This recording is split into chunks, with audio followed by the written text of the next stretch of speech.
here. So I'm up here in, I don't know what part of town we in. Well, we're in West Los Angeles or Brentwood or Santa Monica. Okay, we're Phil and with Gary over here, and we're kind of talking about the Rocket Man. yeah, the old days. I assure my man Phil over here, he's got a little bit to say about some of the things we did. Remember the good old days? Yes, I do, and they were good, and they were old. Really? No, we were young in the good As are we. We're good, and we're old. Yeah, right. Kai, amazing human being. What he could do, the magic of film, and what he could make you believe things were really real, and they actually weren't, but they were all dangerous, and I'm glad to have him around. I really am. It's really nice to have Kai here in one piece. And I mean Gary over here. I don't know how you did it, boss. You remember some of the good old times we had together? Well, yeah, like when I got tired of working at the Astrodome and it was going to come and clean up, I showed up an hour late and lied to you and said I got stuck in an elevator. True story. Yeah. That's a good one. Gary Benz, my boss, looked at me and said, "Really?" And I said, "It was terrorizing." Actually, we were in the cafeteria or the bar, I'm not sure which. Anyway, this guy's amazing. We threw a guy out of an airplane and locked inside of the safe. We drove a motorcycle out of a cargo plane with a guy on it. We did multiple things with Dar Robinson, just falling off everything that you could imagine. Inner tubes. Put a guy in inner tube, roll him down the and street. that was a world's record. Duh. It's the only time it was ever done. And Gary Benz was wonderful too. He was my boss, and he worked with Kai so closely. It was scary. And, it was just a lot of fun working for these guys. And I told a girlfriend once a long time ago, I can't believe it. I'm getting paid for what the cops used to arrest me for. And it was really true. Blowing up stuff and just doing crazy things and getting paid for it. Pretty miraculous there. Kind of a miracle worker. Oh, I don't know about that. I don't know. He's a miracle any way you cut it. Well, I'm probably very blessed to be able to work with you guys and be out in Hollywood and hanging out. You know, I got to do too many things that not too many people have to do. That's pretty cool. Well, you did the impossible. More than once. Well, you want to talk about the impossible? He borrows his girlfriend's beautiful Pontiac 350 and drives it through a burning giant tunnel of fire and forgets to mention to her that that's what he's doing with her car. But when he took the door off because he wanted to have a camera mount, I forgot about that to get part. the shot, she started to think something was up. That was that green candy. Pontiac Firebird. Yeah. It went really fast, and he proved it. Well, it went fast one time because actually the tunnel blew up before we even got to it. There was a little It didn't problem. seem to stop Too much you from kerosene. burning through the entire flaming debacle, and Well, when it was all through, he got off and he kind of went, blew a smoke ring and said, "I think we're going to have to retake this one." And we just said, "What?" And indeed, we did rebuild it and retake it the next day. But we did use some footage. Oh yeah, we definitely used some of the footage. In fact, it had the best shots because exactly. embers burning in the air and all that. It's just that the tunnel of fire was gone. So after it all burned up, and we all looked at it and said, "We got to do it again." Kai and I said, "We're going to lunch. You guys rebuild that." And Gary says, "Hey Phil, carry on." Wow. And I'm not going to dinner with you guys. No. You're going to smell like soot for the rest of the night. Yeah, and the bad part of that whole thing is all the nails are probably still in that dirt road up there. That was the least of our problems. Well, I've heard a few people got a few flat tires up there. That doesn't surprise me in the least. Yeah. It's a good thing we didn't leave our name on those nails. No, but then another one that was great was also down in Houston where Dar jumped from the Houston dome up there. I submit to you that I was there. Yeah. And I was very impressed by it. Well, to rig that decelerator up on those rafters, which no one's supposed to be up there. No.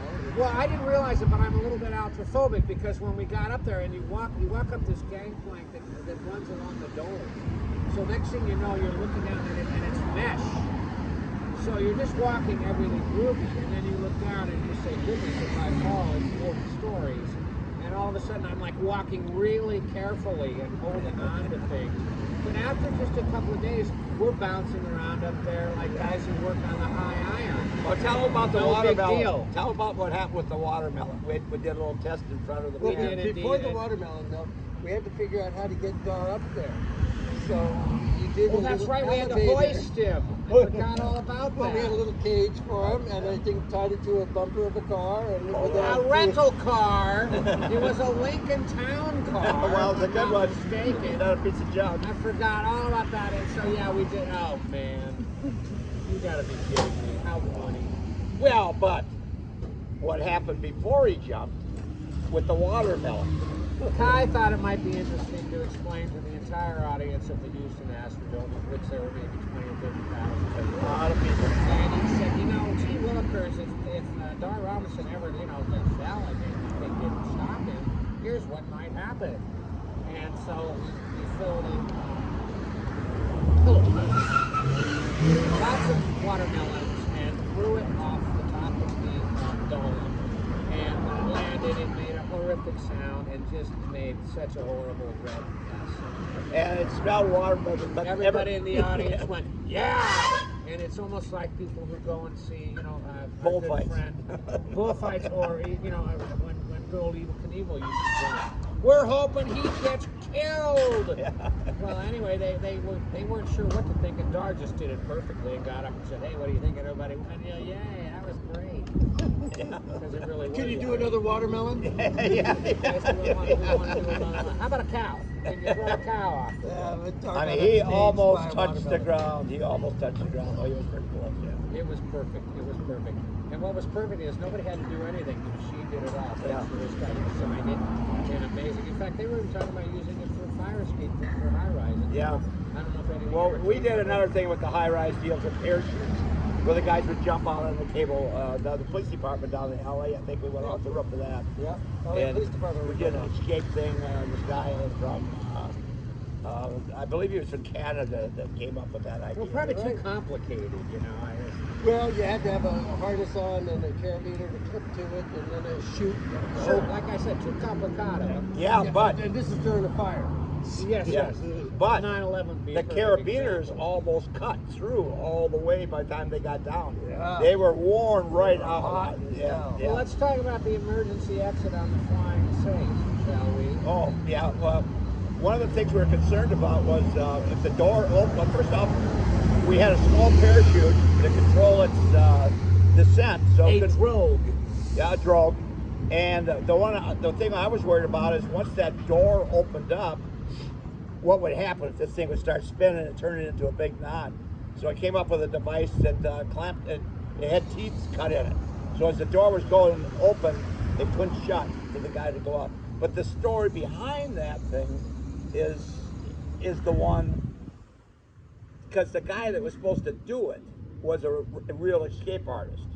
Yeah. And Chris. and he made us sign an agreement that we wouldn't, divulge his deal. But the bottom line was, this thing was going to sit on some big greasy logs in the sand, and they were going to handcuff him, slam the door, and he was going to go out through the bottom, through the log, and he was going to crawl over to where these 55-gallon barrels were that were chained together. And the deal was, they're going to drag the barrels out into the lake, and then this chopper was going to pick up the safe and drop it where the barrels were.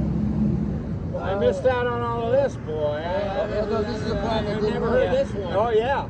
So the bottom line is, you went over to Dar, and probably you two went over to, who was the guy for That's Okay? Who was Joe Davidson? no, the producer. Oh, now Al Lansford, and Alan just said, that's kind of chicken. You know what?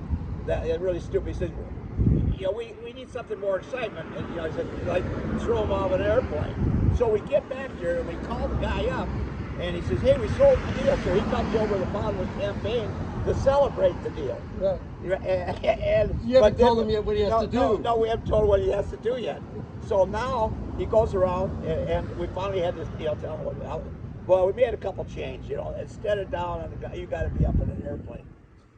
And he says, In a safe? Be Oh. pushed out of the back of an airplane? yeah. So, anyways, no. Yeah. So he said, okay. I says, Dar, I says, this guy will never be back again. About a week later, we get a call from his attorney. He says, my client can't do that. So Dar says, we got to find escape artist. So somebody told him that there's an escape artist down at the comedy club. A guy who tells jokes, sits in a straitjacket. Sounds perfect. Yeah, that's telling jokes while he's getting out of a straitjacket, roll around. Boy, I said, no, Dar, we need a skydiver. We had to teach him. Yeah. And so this guy says, I said, so Glad you I want to didn't do hear it? this, by Yeah, the so way. the guy says, I was no, supposed to don't- be the safety He says, I don't know. officer, Yeah, he okay. says, I don't know how this guy. He said, I've never jumped off a plane before, but I know how to get out of handcuffs and straitjackets and all. Anyway, Dar hires the guy, None of which he had to actually do. and the bottom line is, the guy showed up to do it. That's pretty ballsy. Do you remember when he so-called got locked in the safe? The security guard with a gun who was there to make sure it was all on the up and up. Do you remember who that was? Yeah. Dar's brother. Yeah. And Dar had some problems with his brother because it was a SAG deal, right? He was an actor. And so his brother turned in a time card or something like that for all these extra overtime and all this type of stuff. And so Dar's like, I'm not paying that. So his brother put in a claim. Yeah. Screen Actors Guild in Landsberg, this company calls me up and they're like, what kind of guy is Dar? He won't even pay his own brother. I didn't hear about that. Doesn't surprise me, Mike. Anyway, this guy says, you know what, just in case something goes bad, I'm putting a cargo parachute on this damn safe, and I'm putting a car motor in it, an electric motor that will pull a cable up from the top, around the side, tying into your drogue, and then around the corner to the cargo parachute was on the bottom of the damn thing. Whatever. Guess what? I'm in charge now because I refused to get on the airplane. It was leaking gas. And the parachutes they wanted us to wear actually turned out to be wired shut. That's another story. Yeah. Well, I said, I'm not going. And Dar said, okay, you're not going. But we want you in charge of the remote control. If anything goes wrong, you hit the button. A cargo parachute will come up and save whoever's in the safe from imminent doom. I said, okay. He gets out really pronto. Yeah. And the safe is on its way to oblivion. And Dar says, I want that safe for my office. Phil, hit the emergency button. Hit the chute. I hit the chute. The cable that came around the top and down to the bottom, there was nothing for it to roll through, so it just sheared from the mere strength of the drogue parachute. It just sheared in half. Parachute did not go off. The thing went in at terminal velocity, left a crater. And I'm standing there saying, nice to know I'm the safety officer. And you're doing if good. the guy hadn't gotten out, I could say, okay. And guess what? It worked. But it worked. Yeah. But you know, You knew it was going to work because the guy couldn't help but get out. Yeah. the fact that it was work to keep the safe door closed. Yeah. It was spring loaded. Going. Duh. Well, But In other words, he's holding on to it and he's holding it closed. If he just lets go, then it goes wham. Well, but he's a safe cracker. Yeah, he's got the He's got cuffs. that magic going He's on. got the cuffs off and the ones on his feet. And, he's long out of that, ready to go. The off best the part is the day after we do the interviews. So Dar is talking to the guy saying, aren't you awful worried about this horrible thing you've got to go through? And God, you're more man than I am. He's going, yeah, I know, but I'm going to do it. I swear. I said I would. Yeah, you did it yesterday, buddy. This is show business. I'm scared to death to talk to work. I said, boy, this is an interesting business to be in. Yeah. Well, it's been nice talking about old times. I love you guys, man. Give me 5. Yeah, this deal. Love you in here. Yeah. An incredible talented man and not a bad faker either. Yeah. And you put it all together and you have the Rockin' Man, Kai Michelson. What a pleasure to see you, boss. Yeah, It thanks, really man. is. I love you Yeah, very yeah, much. love you. He's a wonder and nothing